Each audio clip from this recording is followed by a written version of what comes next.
Pemirsa, mengapa jalan tol kerap menyebabkan kecelakaan maut? Kita akan berbincang dengan instruktur keselamatan berkendara Fitra Eri. Selamat malam, Pak Fitra.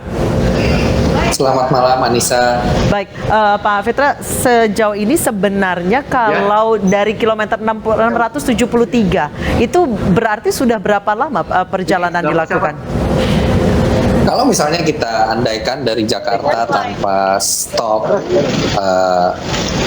halo? Iya. Maaf ya. Kalau kita andaikan dari Jakarta perjalanan non-stop dengan kecepatan 100 km per jam, artinya mungkin perjalanan kalau non-stop itu sudah sekitar 7-8 jam dari Jakarta. Biasanya titik lelah itu ada di berapa jam, Pak Fitra? Oke, yang pertama kita juga tidak tahu apakah kendaraan yang ditumpangi oleh Vanessa Angel dan keluarga itu sudah berhenti di rest area sebelumnya atau tidak. Tapi biasanya manusia normal itu kadar lelahnya atau pada saat dia mencapai titik lelah itu berbeda-beda tiap orang. Tergantung kondisi fisiknya, tergantung jam biologisnya, tergantung aktivitas fisik yang dilakukan sebelum berkendara. Tapi kalau di ilmu keselamatan berkendara rata-rata disarankan kalau kita sudah 2 jam non-stop mengemudi, disarankan untuk bergantian atau beristirahat. Tapi kita sendiri tidak bisa tahu keadaan fisik atau stamina dari pengemudi mobil pada saat terjadi kecelakaan, karena kecelakaan seperti ini juga bisa saja diakibatkan oleh pengemudi yang sebenarnya staminanya masih segar tapi ada faktor-faktor lain. Faktor-faktor lainnya itu bisa apa saja, Pak Fitra? Jadi ada banyak sekali faktor yang menyebabkan kecelakaan yang fatal di jalan tol, apalagi jalan tol seperti kita tahu secara karakter dia memiliki kecepatan yang lebih tinggi dibandingkan jalan biasa. Dan ada banyak sekali faktor yang bisa menyebabkan kendaraan di jalan tol itu mengalami kecelakaan yang fatal. Satu dari mobilnya sendiri, apakah kondisinya fit atau tidak, tapi kalau saya melihat dari mobilnya ini tahun keluaran baru dan besar kemungkinan mobilnya masih fit, dan berdasarkan keterangan dari polisi itu mobil sebelum berhenti itu menabrak beton pembatas di pinggir jalan. Nah, menabrak beton ini bisa macam-macam penyebabnya. Kalau misalnya penyebabnya dari mobil bisa ban pecah, tapi polisi tidak menyebut ada ban pecah. Kemudian bisa juga lengah atau hilang konsentrasi atau mengantuk. Nah, hilang konsentrasi ini tidak berarti kita harus mengantuk. Hilang konsentrasi bisa juga karena kita terdistraksi atau kita terganggu oleh hal-hal lain di dalam mobil sehingga kita kehilangan konsentrasi dan mengakibatkan yang sebenarnya tidak harus terjadi tapi justru malah menabrak beton di sebelah kiri jalan.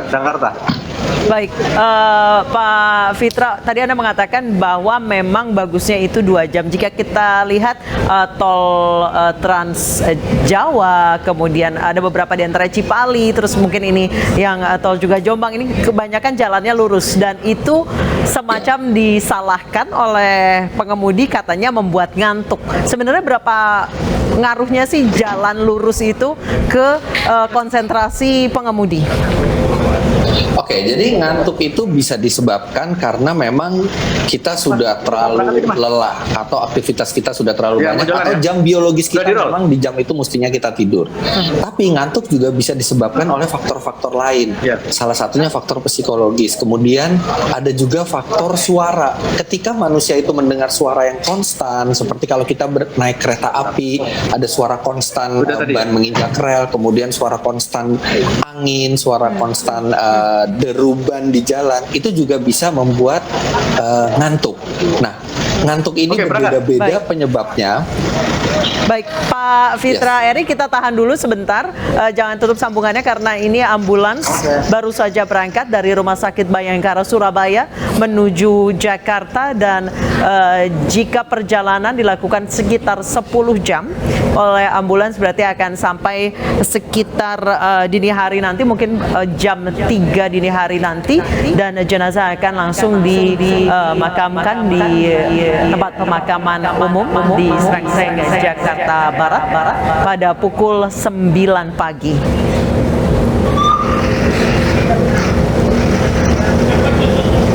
Dan inilah iring-iringan mobil ambulans yang membawa jenazah Vanessa Angel dan juga suaminya Febri Ardiansyah yang meninggal dunia karena kecelakaan siang tadi sekitar pukul 12.30 waktu Indonesia Barat di Tol Jombang, Jawa Timur.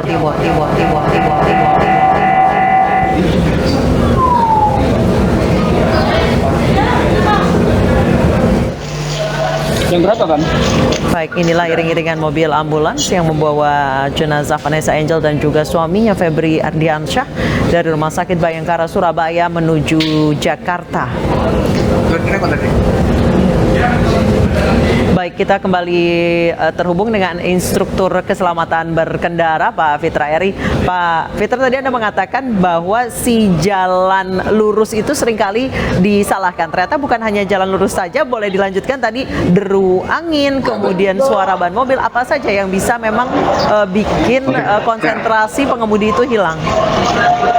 Ya, jadi saya rasa tidak tepat kalau menyalahkan jalan yang lurus ya, karena memang jalan diusahakan untuk lurus supaya jalannya lebih lancar dan jaraknya lebih dekat. Dan faktor-faktor yang membuat ngantuk itu banyak sekali, dari mulai kondisi fisik kita atau jam biologis kita atau faktor-faktor luar seperti suara yang konstan terus-menerus itu akan membuat kita ngantuk, seperti misalnya suara hujan, suara ban, suara rel kereta api. Nah, suara-suara seperti itu bisa menyebabkan orang mengantuk, dan mengantuk adalah hal yang manusiawi yang kadang kita tidak bisa hindari. Tapi yang bisa kita lakukan adalah ketika kita mengantuk, kita sebaiknya beristirahat atau kita bergantian dengan orang lain di dalam mobil. Baik, apa sih yang bisa buat pengemudi ini terdistract dari rasa ngantuk yang disebabkan oleh suara-suara yang konstan tersebut? Apa sih yang bisa buat kayak mendistract kemudian segar lagi gitu? Oke, biasanya cara yang sangat sering untuk dilakukan untuk mencegah pengemudi ngantuk itu adalah berbicara dengan teman di dalam mobil. Jadi berbicara yang santai ya, bukan berbicara yang menuntut pemikiran dan konsentrasi, tapi berbicara santai itu terbukti efektif untuk membuat badan itu tetap segar. Tapi kalau misalnya ngantuknya disebabkan oleh jam biologis yang sudah terlewat atau aktivitas fisik yang memang sudah terlalu banyak sebelum mengemudi, cara itu pun tidak efektif. Satu-satunya cara yang efektif untuk mengatasi ngantuk adalah tidur atau beristirahat. Baik, jadi kecuali kita ngantuknya itu memang karena faktor-faktor lain, karena kebosanan, karena suara yang konstan, itu bisa diatasi dengan kita berbicara interaksi dengan penumpang lain di dalam mobil dalam batas-batas yang aman.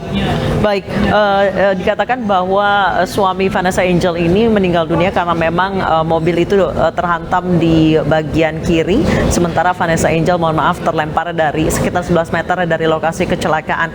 Banyak masyarakat yang berpikir bahwa yang pakai seat belt itu cukup pengemudi dan orang yang duduk di depan, karena pun mobil hanya mengingatkan, alarm mobil hanya berbunyi pada saat passenger seat yang di depan dan juga pengemudi. Apakah di belakang juga harus pakai sabuk pengaman?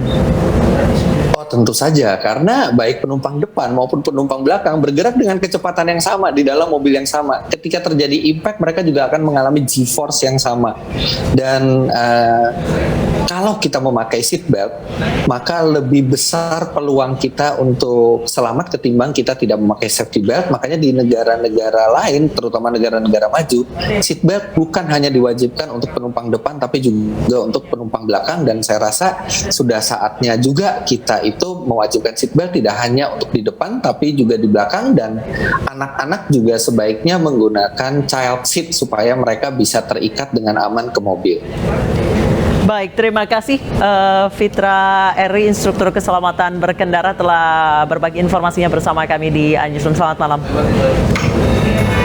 Pemirsa, kami akan kembali memperbarui informasi Anda terkait meninggalnya Vanessa Angel dan suami usai jeda berikut. Tetap bersama kami.